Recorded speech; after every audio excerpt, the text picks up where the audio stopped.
So guys, what's up? Today we're diving straight into the story of that absolute legend, the bald monster who breaks the laws of physics with every single punch. Yeah bro, I'm talking about Saitama, the king of simplicity from One Punch Man.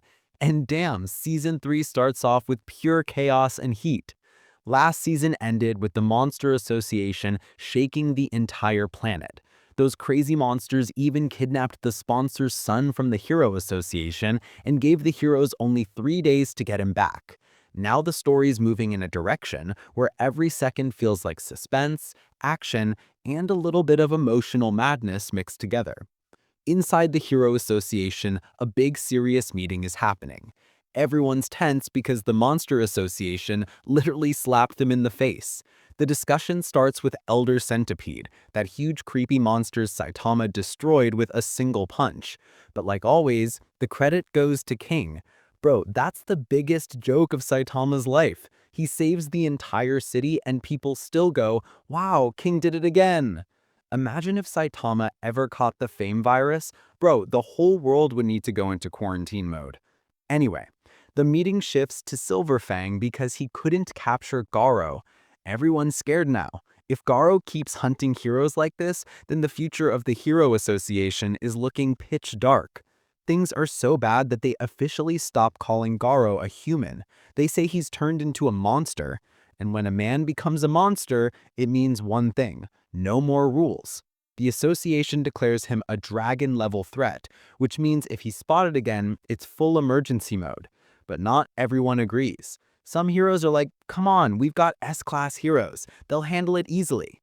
But Sitch knows better. Garo isn't some random thug. He can beat even S-class heroes into the ground. Then comes the talk about the ultimate hero, Blast.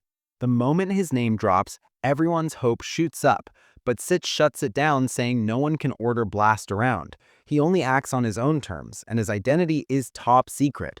He's literally humanity's ace card. When the time comes, he'll appear on his own. But sponsor Narinki doesn't like that at all. His son has been kidnapped and the deadline ends in 2 days. He insists they call Blast now. But bro, Blast isn't about to join some Google Meet mission call. So the rescue mission begins to save Narinki's son.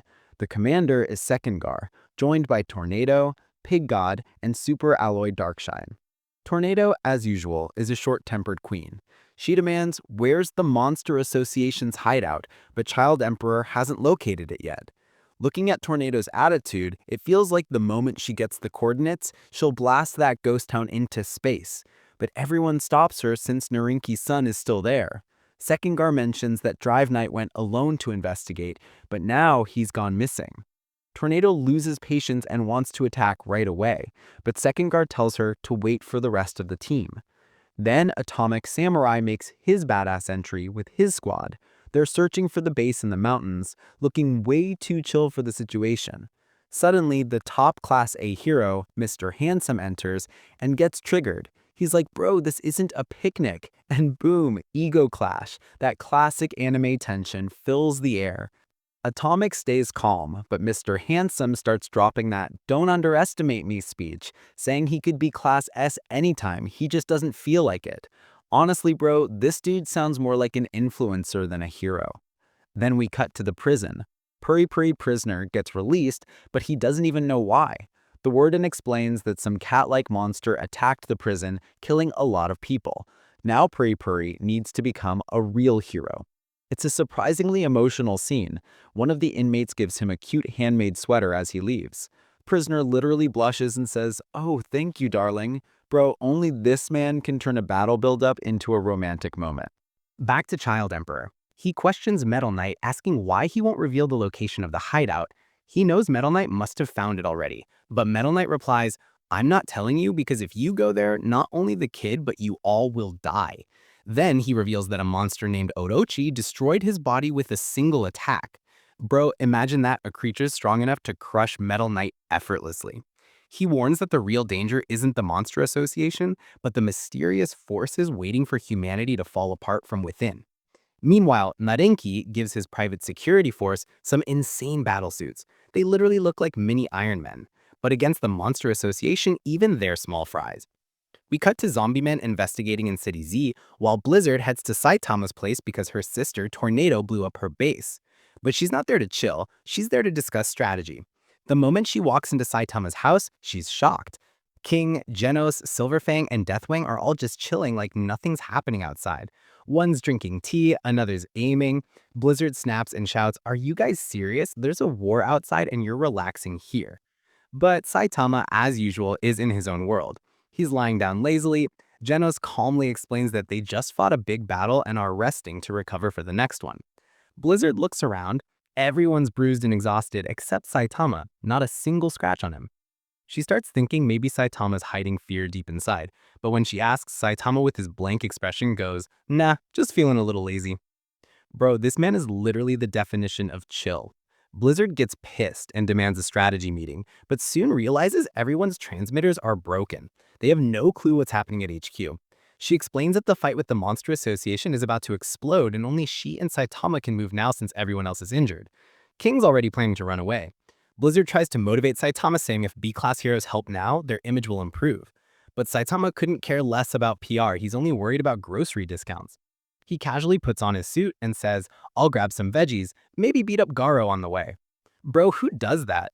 Others meditate before battle and this guy goes shopping. Blizzard just stands there realizing she's failed again to recruit him into her team. Poor girl, second rejection, same result. Now the focus shifts to Garo. He wakes up inside the Monster Association's base, bandaged up. There's a note beside him saying, "Stay quiet or heroes will catch you." But Garo's a rebel. He ignores it and steps out. Outside, he sees the monsters have captured Narinki's elite team. Those guys are literally begging for their lives. Then Machine God G5 enters, a demon-level threat, and says those human suits are rare and if they keep them alive, they can use them as pawns. Garo watches all this and realizes monsters have their own twisted game plan.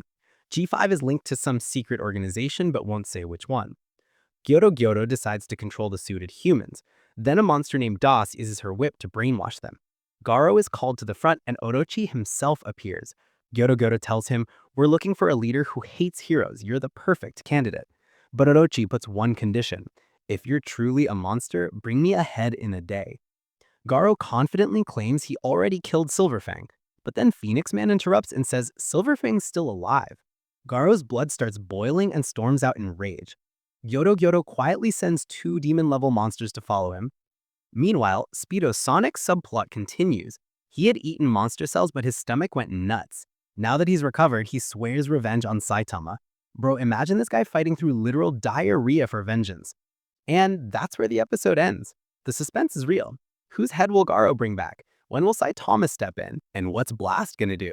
Season 3 is pure madness, action, comedy, and tension all packed into one insane ride. So yeah, bro, the next episode link is right there on the screen. Go click it and see what kind of chaos is coming next. And remember one thing, never ever underestimate the bald guy in pajamas.